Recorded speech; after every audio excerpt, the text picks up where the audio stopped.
Assalamualaikum warahmatullahi wabarakatuh. Kami dari kelompok 5 akan mempresentasikan hasil video pembelajaran kami mengenai menggali sumber historis, sosiologis, dan politis tentang Pancasila sebagai sistem etika. Selamat menyaksikan. Perkenalkan, tim kami yang beranggotakan Hanizata Ramadanti, Dita Aulia, Sega Prasta, Sally Arselina, dan Widya Yunisa. Tugas ini kami buat untuk memenuhi penilaian mata kuliah Pancasila dengan dosen pengampu Ibu Alif Susilowati Utama, MIP. Menggali sumber historis, sosiologis, dan politis tentang Pancasila sebagai sistem etika. Sebelum itu, kita akan membahas sedikit tentang etika. Etika, apa sih yang dimaksud dengan etika? Kata etika berasal dari bahasa Yunani, yaitu ethos, yang berarti tempat tinggal yang biasa, padang rumput, adat, watak, dan cara berpikir secara etimologis. Sedangkan etika dalam artian luas adalah ilmu yang membahas tentang kriteria baik dan buruk. Etika umumnya dimengerti sebagai pemikiran filosofis tentang segala sesuatu yang dianggap baik atau buruk. Jadi, Pancasila sebagai sistem etika mendasarkan penilaian baik dan buruk pada nilai-nilai Pancasila, yaitu nilai ketuhanan, kemanusiaan, persatuan, kerakyatan, dan keadilan. Kelima nilai tersebut membentuk dan mengatur perilaku kehidupan bermasyarakat, berbangsa, dan bernegara di Indonesia. Pertama, kita akan membahas tentang sumber historis.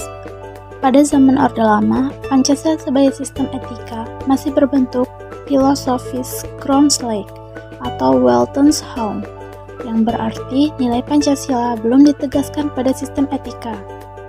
Tetapi, nilai moral sudah tertanam pada kehidupan masyarakat dan juga sudah mengenal nilai kemandirian yang disebut berdikari atau berdiri di atas kaki sendiri oleh Presiden Soekarno.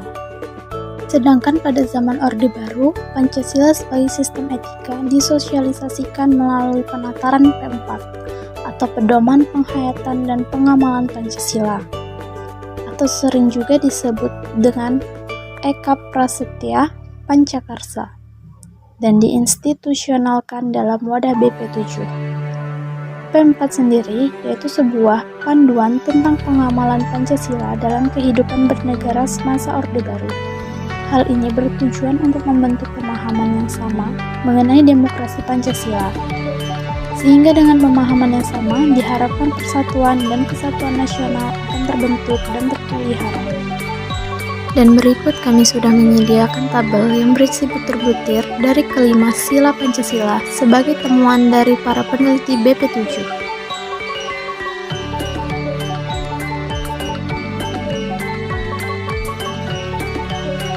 Dan pada era reformasi, Pancasila sebagai sistem etika tenggelam dalam hiruk-pikuk perebutan kekuasaan yang menjurus kepada pelanggaran etika politik. Salah satu bentuk pelanggaran etika politik adalah abuse of power, baik oleh penyelenggara negara di legislatif, eksekutif, maupun yudikatif. Penyalahgunaan kekuasaan atau kewenangan inilah yang menciptakan korupsi di berbagai kalangan penyelenggara negara. Kedua, ada sumber sosiologis.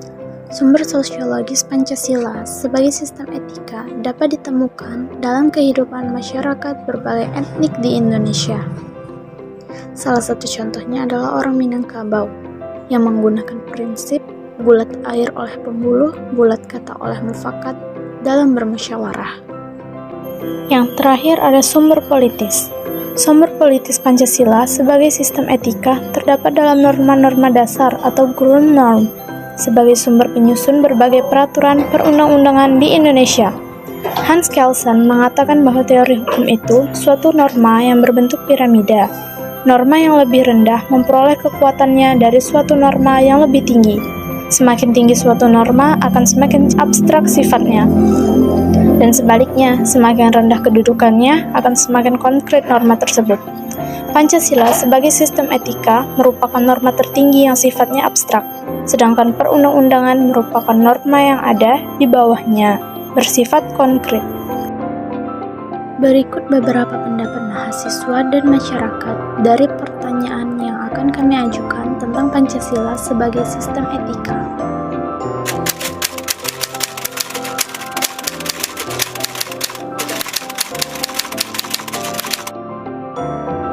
Menurut saya sih belum benar-benar diterapkan pemerintah 100% ya.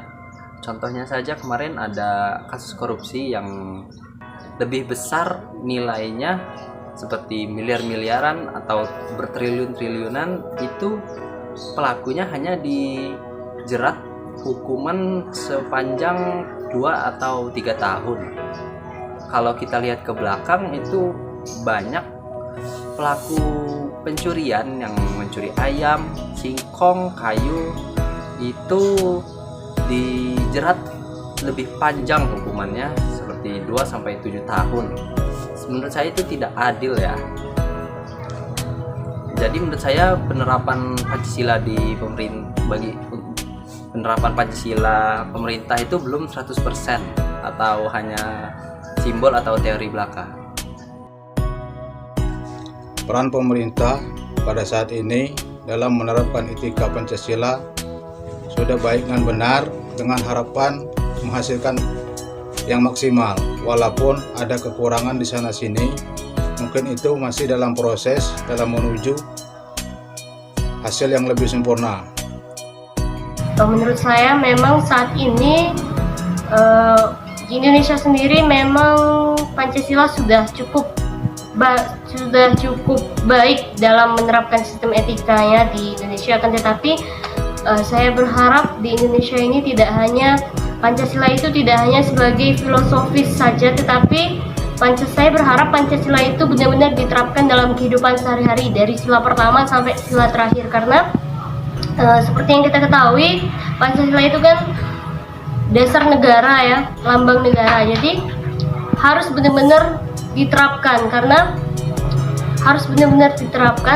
Pancasila itu adalah pedoman hidupnya di Indonesia. Jadi sangat sinkron ketika etika itu diterapkan di Indonesia ini.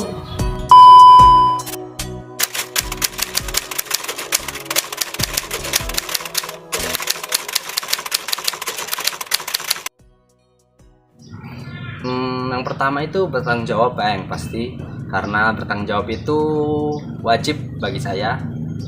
Terus membantu sesama warga, berbuat adil kepada sesama warga, menghormati hak-hak orang lain, dan yang paling penting itu jujur. Jujur itu ya bisa menangkal korupsi dari pemerintah-pemerintah yang ya tahulah.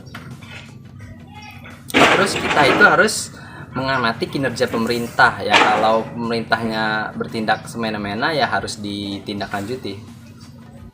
Kita sebagai masyarakat harus pro dan aktif dalam mendukung segala program pemerintah yang menganjurkan kegiatan yang berhubung dengan etika berpancasila. Selain daripada itu, sebagai masyarakat kita bisa menerapkannya dalam hal kecil, yaitu pertama dalam keluarga, karena sila-sila dari Pancasila itu bisa mencerminkan kehidupan kita dalam bermasyarakat, dalam sehari-hari, dalam membentuk karakter pribadi sendiri maupun membentuk karakter untuk menjadi seorang pemimpin. Sangat baik dan sangat sejalan dengan yang akan dituju oleh pembentukan karakter pribadi atau pemimpin seseorang itu. Dari materi di atas dapat kami simpulkan, yaitu di dalam etika Pancasila terdapat kandungan nilai-nilai ketuhanan, kemanusiaan, persatuan, kerakyatan, dan keadilan. Kelima nilai tersebutlah yang membentuk perilaku masyarakat Indonesia dalam semua aspek kehidupan. Nilai-nilai Pancasila tersebut sudah lama terdapat dalam pandangan hidup masyarakat di Indonesia, hingga sampai saat ini mengalami berbagai perubahan.